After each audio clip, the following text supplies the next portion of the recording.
The crystalline chamber of the Galactic Council gleamed with ethereal light as Supreme Chancellor Vextara raised her forearms in ceremonial greeting. Around the circular amphitheater, representatives from 12 dominant species sat in their designated alcoves, their various forms casting strange shadows across the polished floors. The Zephyrians floated in their containment spheres, their gaseous bodies swirling with contempt. The insectoid cricks clicked their mandibles in anticipation, while the towering stone-like granite lords remained motionless as always. Today marked another routine session, the discussion of a newly discovered primitive species from a backwater system they called Sol. The humans, as they called themselves, had barely managed to develop crude fusion drives, and had only recently ventured beyond their home planet. According to the initial survey reports, they possessed no remarkable technology, no psychic abilities, and no noteworthy physical capabilities. They were, by all council standards, utterly insignificant. Fellow councillors, Vextara's melodious voice resonated through the chamber's acoustic enhancers. We gather today to address the standard protocols for System 7743, designation Sol. The primitive inhabitants have achieved basic spaceflight, and will require immediate intervention before they develop beyond acceptable parameters. Councillor Rextan of the Crix delegation chittered with amusement. Another infestation of bipedal mammals, I presume? How tediously predictable. Shall we dispatch the usual subjugation fleet, or would a simple orbital bombardment suffice this time? The question drew knowing chuckles from several delegations. For 3,000 years, the Council had maintained galactic order through overwhelming technological superiority and strategic elimination of potential threats. No species had ever advanced beyond their predetermined limits. The formula was simple, efficient, and had never failed. Vextara consulted her holographic display, her expression one of mild boredom. The humans appeared to be following the standard primitive development pattern. Aggressive tendencies, territorial disputes, primitive weapon systems. Their largest vessels measure barely 200 meters in length and rely on chemical propulsion for interplanetary travel. Estimated time to achieve faster-than-light capability, 4 to 6 centuries, assuming optimal conditions. Pathetic, rumbled Quark of the Granite Lords, his voice like grinding stone. In our early surveys, did we not observe them engaging in warfare with projectile weapons and explosive devices? Such barbarism suggests they lack even basic evolutionary advancement. The floating Zephyrian ambassador, whisper of storms, pulsed with disdainful energy. Their brain chemistry shows typical mammalian emotional instability.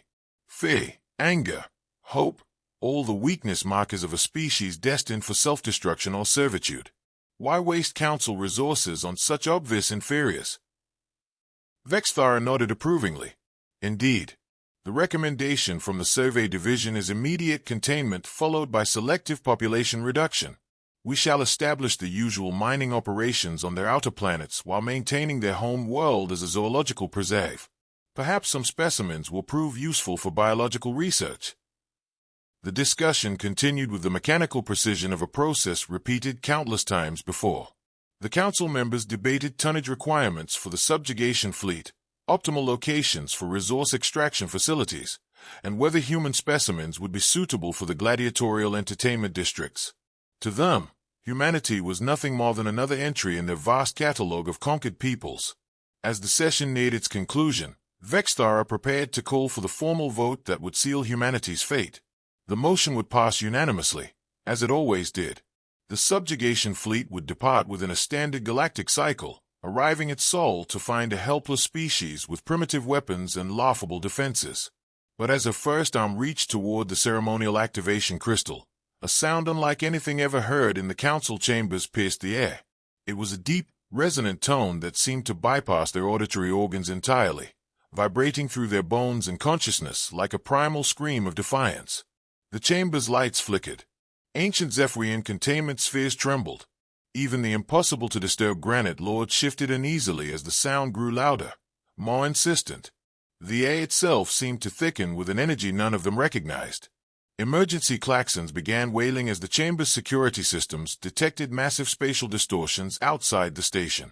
On the primary viewing screen, space itself appeared to be twisting, folding in ways that defied known physics. Stars stretched into impossibly bright streaks while darkness pooled like liquid shadow between them. What is happening? Vexthara demanded, her usual composure cracking as her forearms gesticulated wildly. Security Chief Drex, report immediately.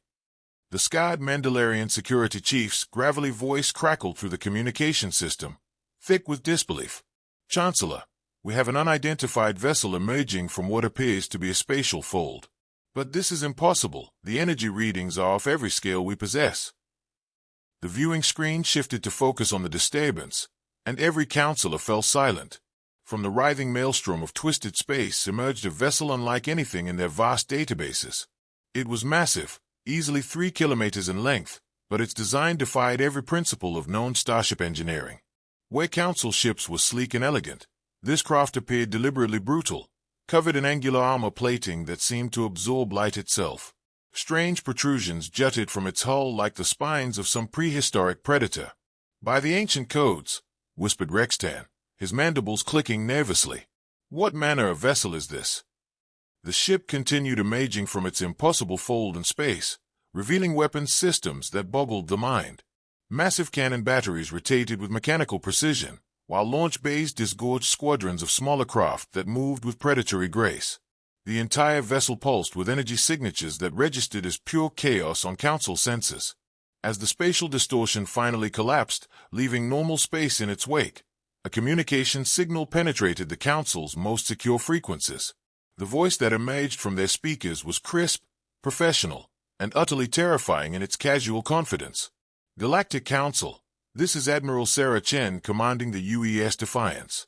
We intercepted your little discussion about our species.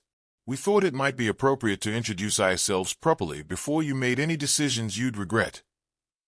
The silence that followed Admiral Chen's transmission stretched across the council chambers like a physical weight. Vexthara's elegant features contorted with confusion and growing anger as she processed what she had just heard. A human, a primitive, barbaric human, had somehow not only reached their heavily defended station but had also accessed their most secure communications. Impossible, she hissed, her forearms trembling with rage. Security Chief Drex, how did this vessel bypass our detection grids? How did they penetrate our quantum-encrypted channels? The security chief's response crackled with static and barely concealed fear. Chancellor, our systems show no record of the vessel's approach. It simply appeared. And regarding their communication access, they are not breaking our encryption. They are broadcasting on frequencies we didn't even know existed. On the main display, the massive human warship hung in space like a dark predator, its alien design both beautiful and terrifying. Energy readings continued fluctuating wildly as Council sensors struggled to comprehend the technology before them. The smaller escort craft moved in perfect formation around their flagship, their movements too precise, too coordinated for any known piloting system. Councillor Rextan's mandibles clicked frantically as he accessed his datapad with shaking claws. This cannot be accurate. According to our surveys, human technology was centuries behind even the most primitive Council species. They used chemical rockets. They communicated with electromagnetic waves. How do they possess spatial folding capabilities that exceed our own? The floating Zephyrian whisper of storms pulsed with agitated energy patterns. Perhaps our initial surveys were incomplete, but regardless of their technological advancement, they are still just one vessel against the might of the entire Council fleet. Admiral Chen's voice returned, and this time there was an unmistakable edge of amusement in her tone. We can hear every word you're saying, Councillors. Your communication security is rather quaint by our standards. I think there are some fundamental misunderstandings we need to clear up.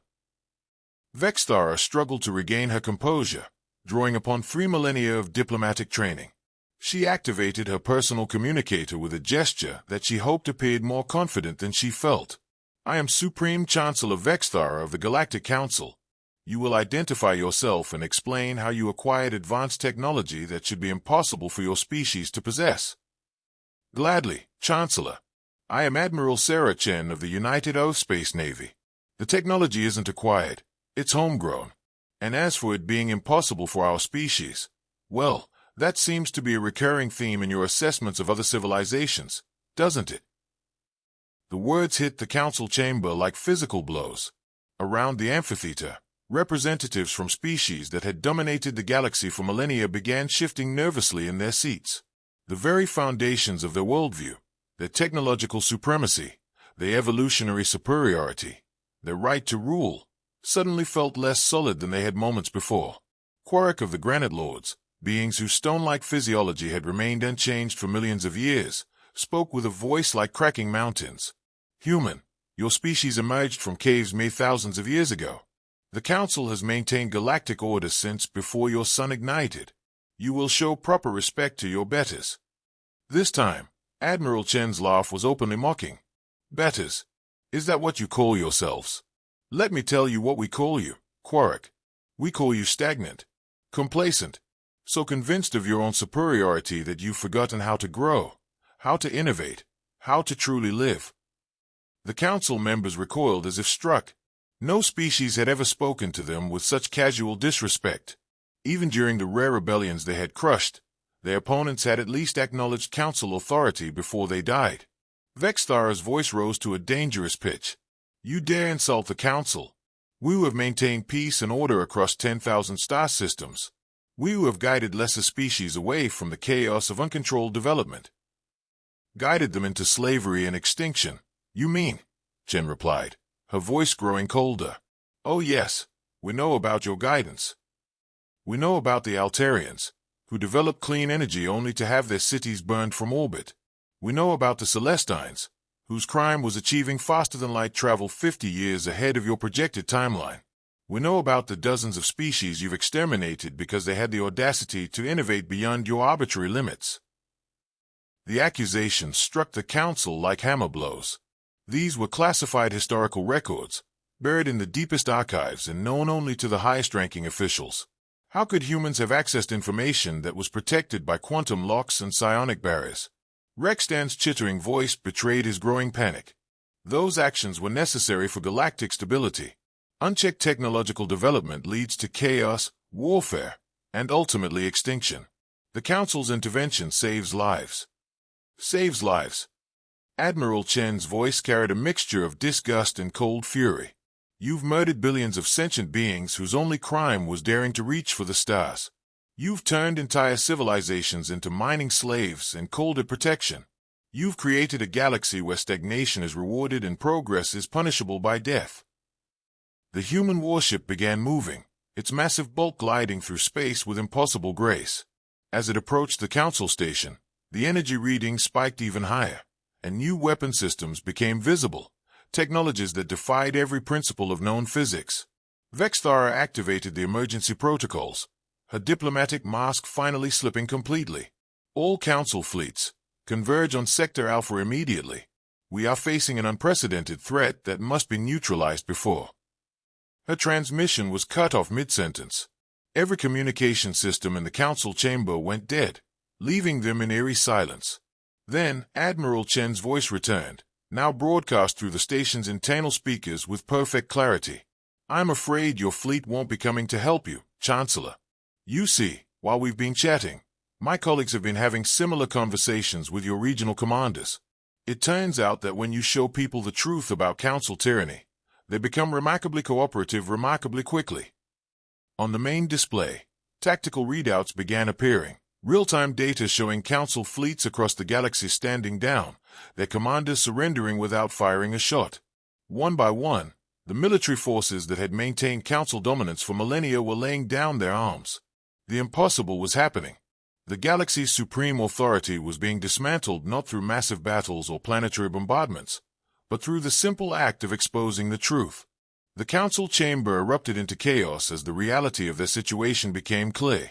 Whisper of Storm's containment sphere flickered wildly, his gaseous form cycling through colors that hadn't been seen in centuries of diplomatic protocol. The Crick's delegation chittered frantically among themselves, their compound eyes reflecting a terror that their insectoid physiology had never been designed to express. Even the ancient granite lords began showing hairline cracks across their stone faces, literal fissures in beings who had remained unchanged since the dawn of galactic civilization. Vexthara clawed at her control panel with increasing desperation, her forearms moving in frantic patterns as she attempted to access emergency systems that no longer responded. This cannot be happening. 3,000 years of careful order, 3,000 years of peace and stability.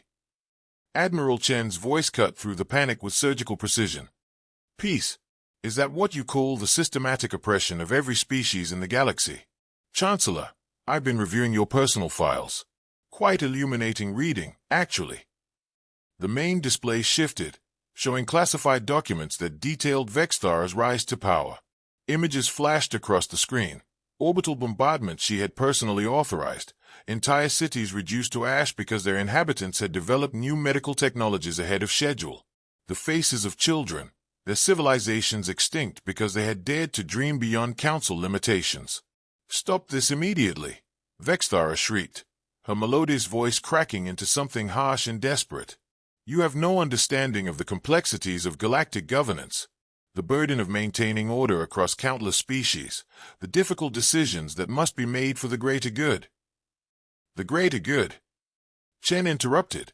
Tell that to the Viridians, who developed music that could heal psychological trauma. You destroyed their entire culture because it might have led to advances in neural manipulation.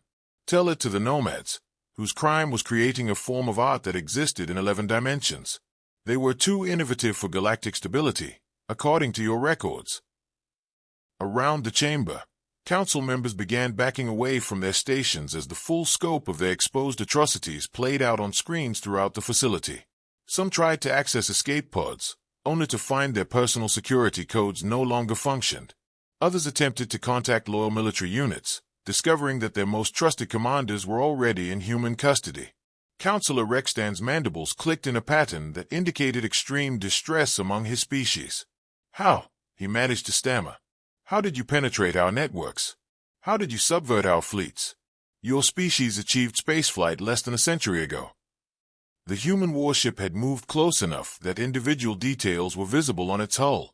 Strange symbols glowed along its armored surface, and what appeared to be viewing ports revealed glimpses of technology that seemed to bend light itself. The escort vessels had taken up positions around the council station with mathematical precision, their weapons trained on critical structural points. You're asking the wrong question, Rextan, Admiral Chen replied. The question isn't how we developed this technology so quickly. The question is why you assumed we were starting from primitive beginnings. The statement sent a chill through the chamber that had nothing to do with the station's failing life support systems. Quark's stone features shifted into an expression of growing horror as the implication became clear. Impossible, he rumbled. Our surveys were thorough. We observed your species for centuries before making contact. You were primitives, barely emerged from your home world, fighting with chemical weapons and crude vehicles. Your surveys observed exactly what we wanted you to observe, Chen said, her voice carrying a note of satisfaction.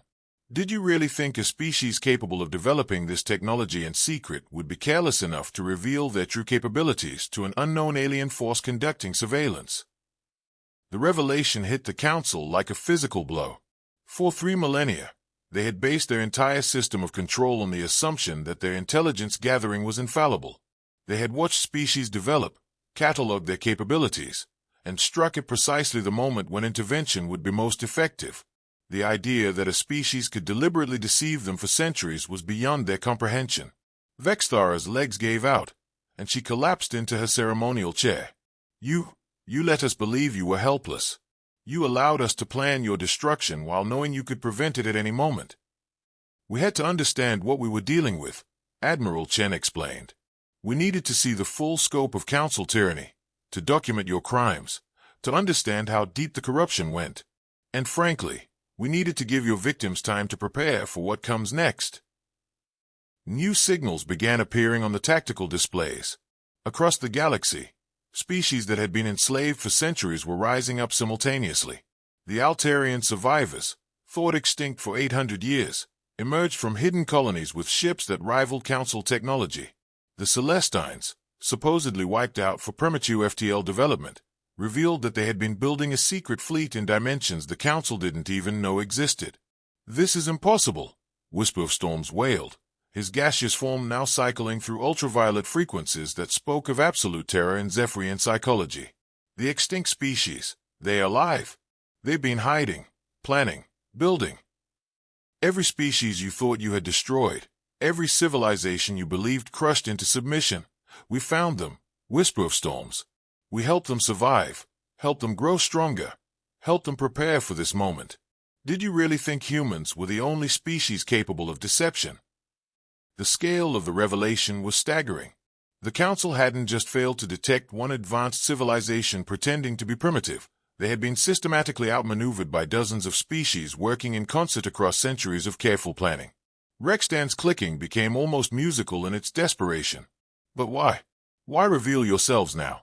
You could have remained hidden, could have lived peacefully while we maintained order. Why risk everything for open conflict? Admiral Chen's response carried a weight of moral authority that the Council had never possessed despite their millennia of rule. Because peace built on oppression isn't peace at all, Rextan. It's just delayed justice. And because every day we waited, every moment we allowed your tyranny to continue, more innocent lives were lost to your arbitrary cruelty. The human warship's weapon systems began charging, energy readings climbing to levels that made the station's hull groan under electromagnetic stress.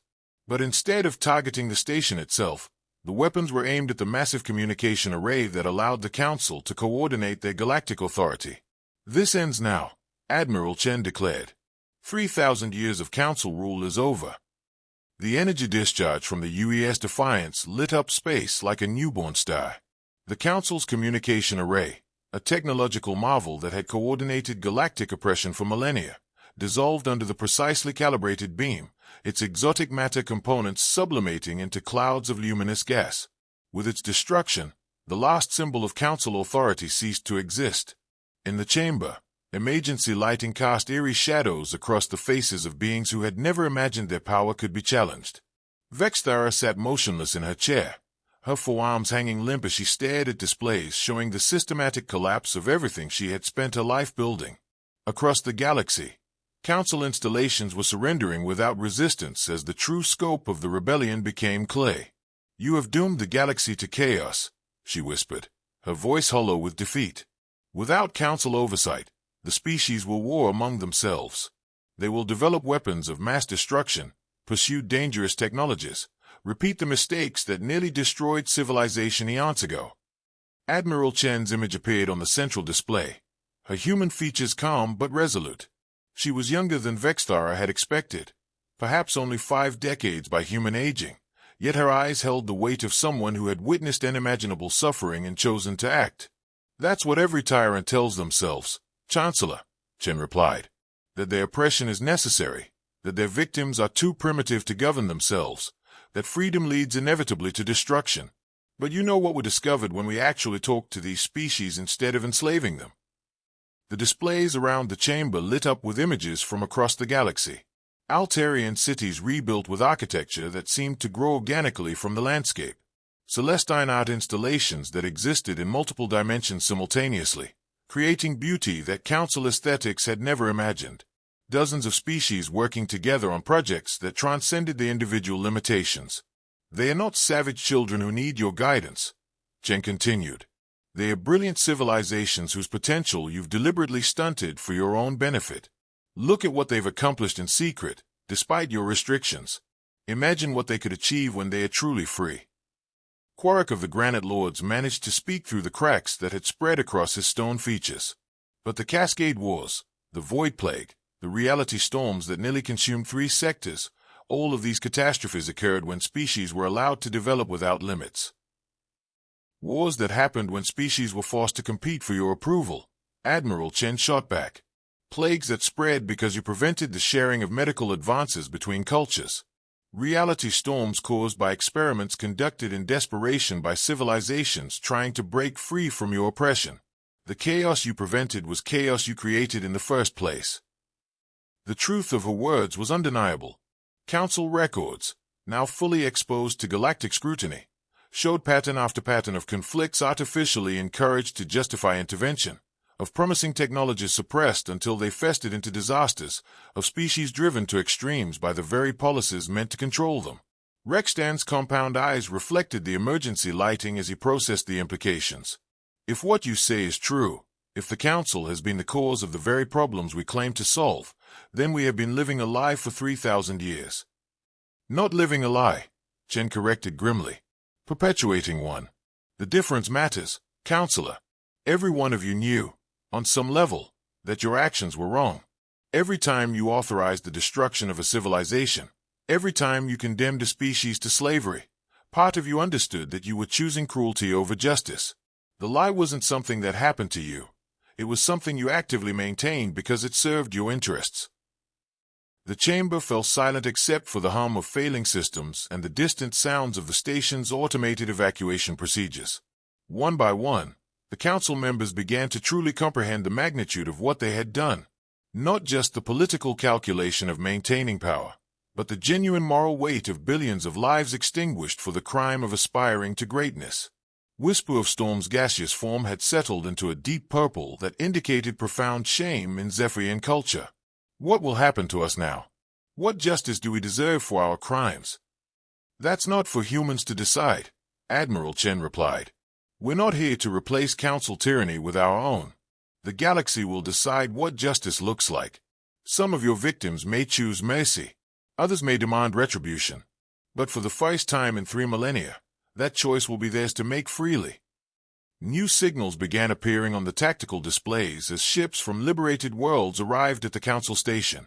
Not warships bent on destruction, but vessels carrying representatives from species that had been thought extinct, enslaved, or primitive. The Altarians came in living ships that seemed to breathe with their own life force. The Celestines arrived through dimensional gateways that made space fold like origami. Dozens of others brought technologies and perspectives that council science had never imagined.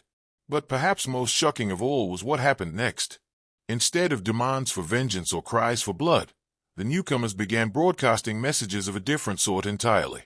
People of the council, came a voice speaking in the ancient Altarian tongue, translated automatically by systems that had never before needed to process their language.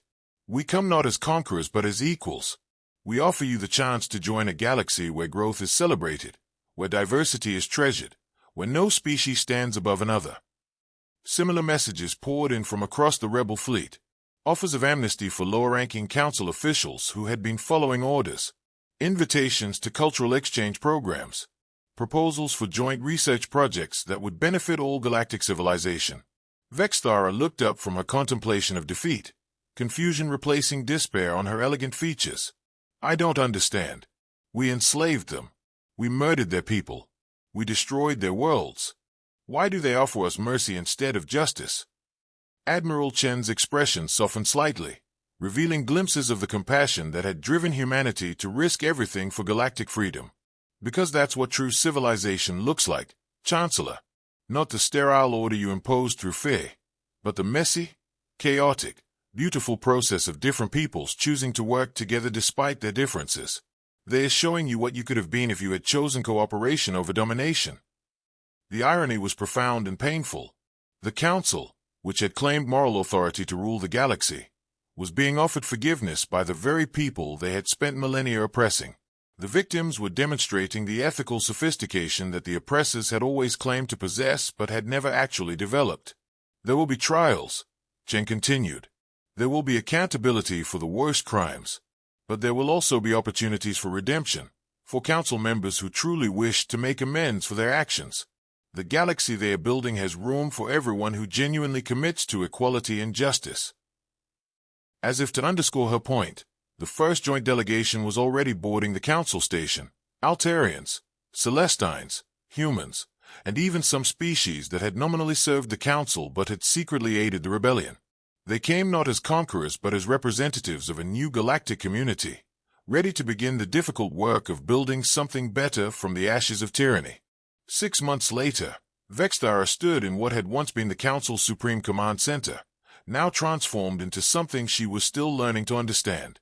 The sterile crystalline surfaces had been replaced with living Altarian bioarchitecture that pulsed gently with bioluminescent patterns. Celestine dimensional art flickered in and out of visible reality along the walls, while human holographic displays showed real-time data from thousands of worlds now free to develop at their own pace. The former Supreme Chancellor wore simple robes instead of her elaborate ceremonial garments, and her forearms moved nervously as she reviewed the daily reports that still, somehow, crossed her desk. But these reports were different now. Instead of intelligence assessments and subjugation schedules, she read about breakthrough medical treatments developed through interspecies collaboration, about artistic movements that spanned entire sectors, about young civilizations taking their first steps into the galactic community without fear of arbitrary destruction. The Meridian system has successfully established their first university, she announced to the mixed group of beings gathered around what had once been her throne room. They are requesting exchange students from the Altarian Academy of Biosciences and the Human Institute of Theoretical Physics. A gentle chittering came from Rextan, who had undergone his own transformation over the past months.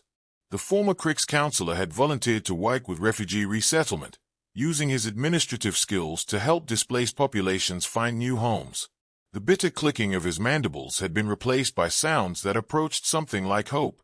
"Excellent news," he said, consulting his own datapad. "That brings our total educational exchange programs to over 3,000. The learning acceleration is remarkable when species are allowed to share knowledge freely instead of hoarding it for competitive advantage." Admiral Chen entered the chamber with a characteristic purposeful stride, but her military bearing had softened during the months of reconstruction. She carried with her a data crystal that glowed with internal light, a gift from the Zephyrian Collective that contained compressed atmospheric art, poetry written in patterns of gas and energy. "The War Crimes Tribunal has reached its final verdicts," she announced, and the room fell silent. This had been the most difficult aspect of the transition, determining how to address the centuries of council oppression while still building a future that included reformed council species. Vexthara straightened, prepared to hear her own fate. She had been classified as a Category 1 war criminal, personally responsible for authorizing the destruction of 17 civilizations and the enslavement of 43 others. By any measure of justice, she deserved to spend whatever remained of her life in custody. "Quark of the Granite Lords has been sentenced to service," Chen continued. "He will spend the next century helping to rebuild the worlds he ordered destroyed. His stone physiology makes him ideal for the heavy construction work, and the symbolic value of a former oppressor literally building new homes for his victims was appreciated by the tribunal." A rumble from the corner indicated Quark's acceptance of his sentence. The ancient being had undergone the most profound transformation of any former council member, his rigid stone features now carved with intricate patterns that told the story of his crimes and his commitment to redemption. Rextan has been assigned to continue his refugee work under supervision, with his sentence commuted to time already served in recognition of his voluntary efforts and genuine remorse, Chen continued. The Crix counselor's mandibles clicked in what Vexthara had learned to recognize as profound relief mixed with determination to continue earning forgiveness through service. "As for Whisper of Storms," Admiral Chen said, referencing the Zephyrian representative, "his people have requested that his sentence be carried out according to their traditional justice customs. He will undergo the dissolution, a process where his consciousness will be scattered across the entire collective, allowing every member of his species to experience both his crimes and his attempts at redemption." Vexthara shuddered. By Zephyrian standards, this was simultaneously the harshest possible punishment and the ultimate path to forgiveness. Whisper of Storms would cease to exist as an individual while becoming part of the collective memory that would guide his species toward a more ethical future. "And my sentence?" Vexthara asked, her voice steady despite the fear that coiled in her chest. Admiral Chen's expression grew complex, mixing justice with something that might have been compassion. "The tribunal faced a unique challenge with your case, Chancellor. Your crimes were extensive and personal. You didn't just follow orders, you gave them. But they also recognized something else." She activated a holographic display that showed footage from the past 6 months. Vexthara watched herself working tirelessly to coordinate humanitarian aid, using her intimate knowledge of council systems to help identify hidden slave colonies and forgotten prison worlds. She saw herself meeting with victim representatives, listening to stories of loss and pain without flinching away from the consequences of her actions. "You have already begun serving an unofficial sentence," Chen continued. "Every sleepless night spent coordinating refugee relief, every moment spent facing the people whose lives you destroyed, every choice to help rather than hide. The tribunal recognized that you began your own rehabilitation the moment you truly understood what you had done." Vexthara's forearms trembled as she processed this unexpected development. "I don't understand. Are you saying I am to be released? That my crimes are forgiven?" "Not forgiven," Admiral Chen corrected firmly. "Crimes of this magnitude don't simply dissipate. But the tribunal believes that genuine redemption serves justice better than pure punishment. Your sentence is service, but service as a free being, not as a prisoner. The holographic display shifted to show a vast construction project taking place in the Altarian home system. Gleaming spires rose from landscapes that had been scorched bare by Council weapons 800 years earlier. Gardens bloomed where craters had once scarred the earth, and schools bustled with children whose great-grandparents had died in the original attack. You will spend the next 50 years overseeing the completion of the Altarian restoration project, Chen explained, using your administrative skills and knowledge of Council technology to help rebuild what was destroyed. But more than that, you'll be living among the survivors, learning firsthand about the culture you tried to erase. Vexthara stared at the images of new life growing from old destruction. The sentence was elegant in its justice. She would spend decades not just repairing physical damage, but truly understanding the civilization she had nearly extinguished. The work would be difficult, painful, and absolutely necessary. There's one more element to your sentence, Admiral Chen added, and now her expression held something approaching warmth. You'll also be serving as an advisor to the new Galactic Cooperation Council. Your knowledge of how oppression operates will be invaluable in designing systems that prevent its return. The irony wasn't lost on any of them. The woman who had perfected the art of galactic tyranny would now help design safeguards against it. The former oppressor would become a guardian of freedom, her expertise in domination transformed into expertise in preventing it. Why? Vexthara asked, her voice barely above a whisper. After everything I did, everything I destroyed, why offer me the chance to help build something better? Admiral Chen walked to the great viewing window that now looked out on a site that would have been impossible under Council rule. Ships from dozens of species moved freely through space, their crews working together on projects of mutual benefit. Altarian bioships grew alongside Celestine dimensional constructs. Human vessels shared technology with civilizations that had been thought extinct. The chaos the Council had always warned about had been replaced by something far more beautiful, genuine cooperation born of choice rather than fear. Because that's what humans learned long before we reached the stars, Chancellor, Chen replied. The most powerful force in the universe isn't domination or control. It's the simple recognition that everyone deserves the chance to become better than they were, even former tyrants. Especially former tyrants. As if summoned by her words, a communication signal arrived from the Outer Rim territories. Vexthara accepted the transmission and found herself face-to-face with a young Altarian whose bioluminescent patterns indicated excitement and hope. Chancellor Vexthara, the youth said, using the title that had been stripped away but somehow still carried meaning in this new context. I wanted to personally invite you to the dedication ceremony for our new cultural center. My grandmother survived the original attacks, and she specifically requested that you be there. She said that seeing you help build something beautiful from the ashes of destruction would mean everything to her. Vexthara felt something break open in her chest, a knot of guilt and shame that she had carried for so long that she'd forgotten it was there. For the first time in centuries, she felt something that might actually be hope. Tell your grandmother I would be honored to attend, she replied, meaning every word.